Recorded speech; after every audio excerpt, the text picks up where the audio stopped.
So there are more than 74 parameters which include skills, capabilities of all stakeholders that contribute to the quality learning happening in the school. Now out of that,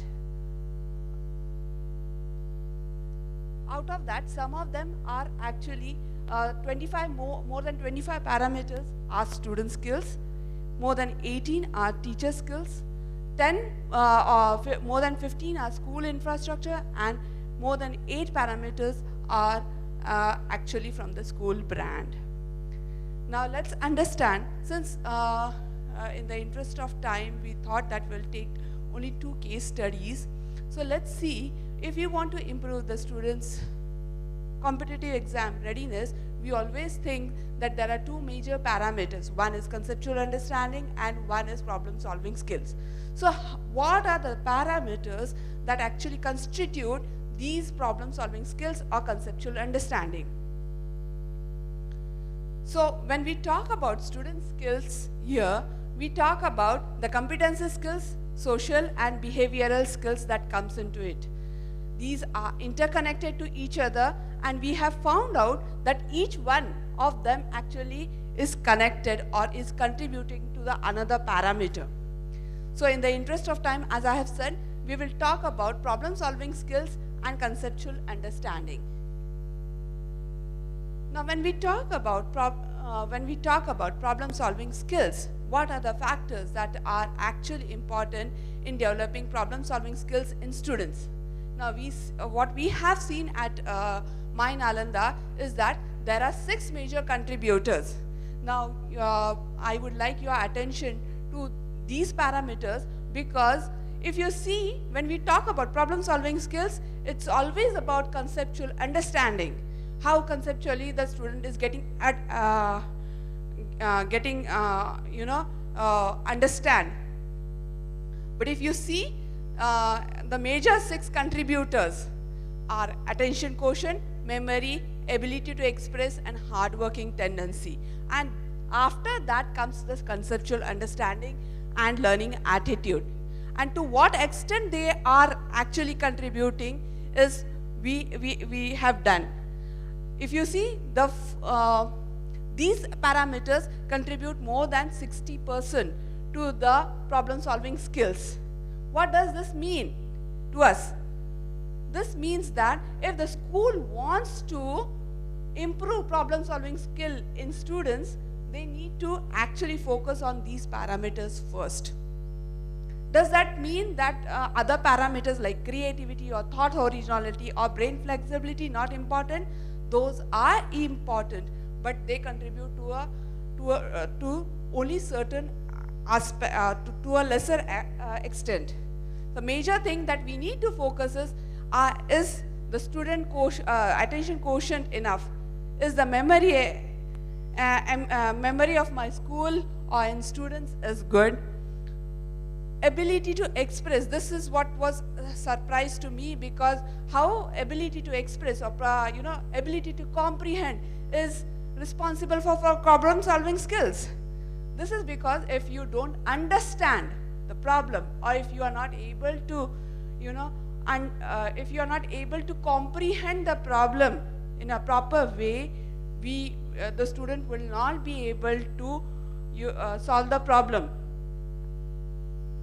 And what we have seen is that when on international competitive exams or some of the competitive exams where the problems are not able, are very difficult, those problems Indian students cannot solve. For example, if a problem is based, if the problem is based on baseball activity, it is very difficult for a student, even if his language skills are good, it is very difficult for a student to actually find what is the problem, because he has never played the baseball. But instead of that, if the problem is derives from a cricket or any other football game, then he is able to relate it. That's where I talk about the comprehending skills. So comprehending skills are more important than conceptual understanding. Conceptual understanding definitely is there, But if you, in spite of having conceptual understanding, if you are not able to comprehend or if you are not able to relate to the problem, then we are actually wrongly measuring the problem solving skills. And that's where I see the value of this school and analytics tremendously, because this is what would give us evidence-based learning. This will let us know that if we implement this, or if we implement a new initiative, what is the effect on those skills, pre and post. Second example which I want to take, second case study which I want to take is about conceptual understanding. Now, conceptual understanding, if you see, there are 7 major contributors. Again, first one is ability to express, that is ability to comprehend. Second one is brain flexibility, means how well you think from the both the side. It's matter of just seconds, nanoseconds, how you think from right and left brain. The creativity quotient, learning attitude, thought, originality. Now, if you see, if comparison is made between this problem-solving skill and conceptual understanding, you would see that these contributors are quite different from the earlier one. This means what? This means what? This means the brain which actually the part of the brain which actually talks about the problem-solving skill is different, or we actually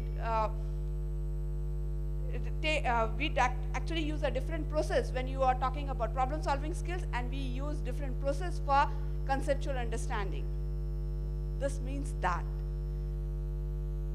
So, and if you see that the creative quotient, which was actually not there in problem-solving skill, is there in conceptual understanding.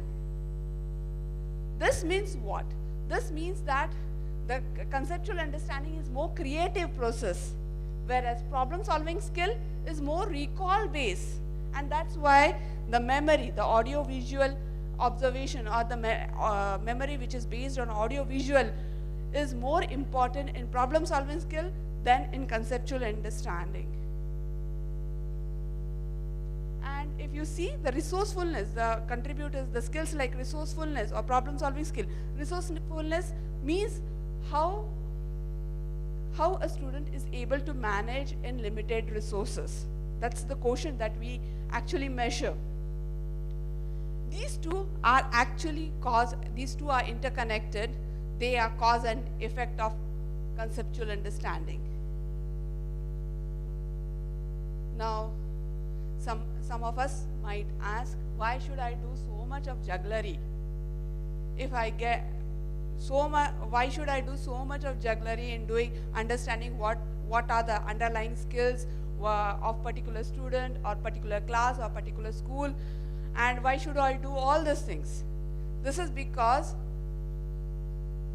if a school decides to grow from one level to another level, as an education, if we say that I want to take my school from one level to another level, then we exactly know what is the gap. If we say that, okay, my school today, if I want to leverage from for the problem solving skill, if I want to take from one level to another level, and I see a gap in attention span, I can direct those efforts in improving that. So it's exactly like a CT scan, wherein you can find out exactly which part is having a problem and what you need to do, rather than guessing, working on hunches or working on guesses. So you can design and direct the effort in right direction. Second one is right decision making in terms of educational product. Now, there are so many initiatives that are available. There are so many off-shelf products that are available. Do we need that? As a school, do we really need that? Or we are just using that for a school brand? So, if my school is already good at conceptual understanding, do I need the education product which is actually promoting conceptual understanding? Also, in terms of selecting training for teachers, what we have established is that the skills that are actually some of the skills which in students are inculcated directly from teachers. So if the attitude of the teacher or problem solving skill or general knowledge is not in teachers, those would be directly percolated into students. So the training of the teacher is required, and that too in that area. So the gap, we can actually fill that gap rather than sending all the teachers or maybe teachers for generalized trainings.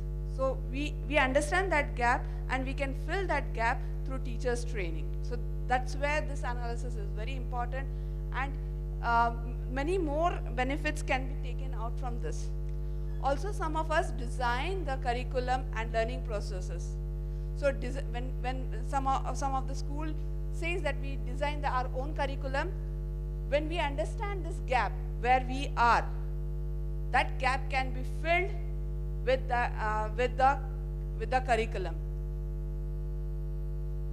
Also, since this actually is an school analytics which is built on student on a unit level, so it provides you a it actually helps you to provide students a personalized education, as well as retain the uniqueness of the child, rather than having a mass assessment kind of thing or giving a mass report. So personalized education. Okay, this is something, my last slide. In the interest of the time, I have given some of the glimpses of analytics, how it can benefit, taking 2 case studies into picture, and that from the student analytics. But does only this limit to, does the quality learning limit only to student analytics? No, it actually talks about teachers analytics, it talks about school infrastructure, what the supporting environment is required.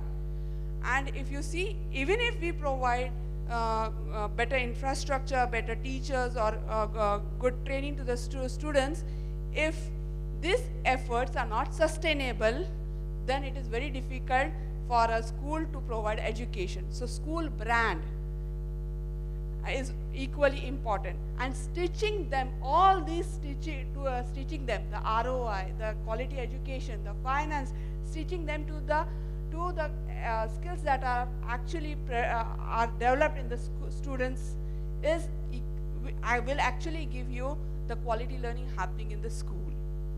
So 4 of these are very important.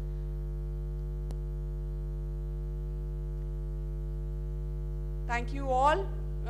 Let's collaborate to the evidence-based learning through analytics. And if you have any question in terms of my school is lacking in certain areas, what are the probable reasons behind it, feel free to ask us, either me or Manoj, who actually have worked towards this research. Thank you very much.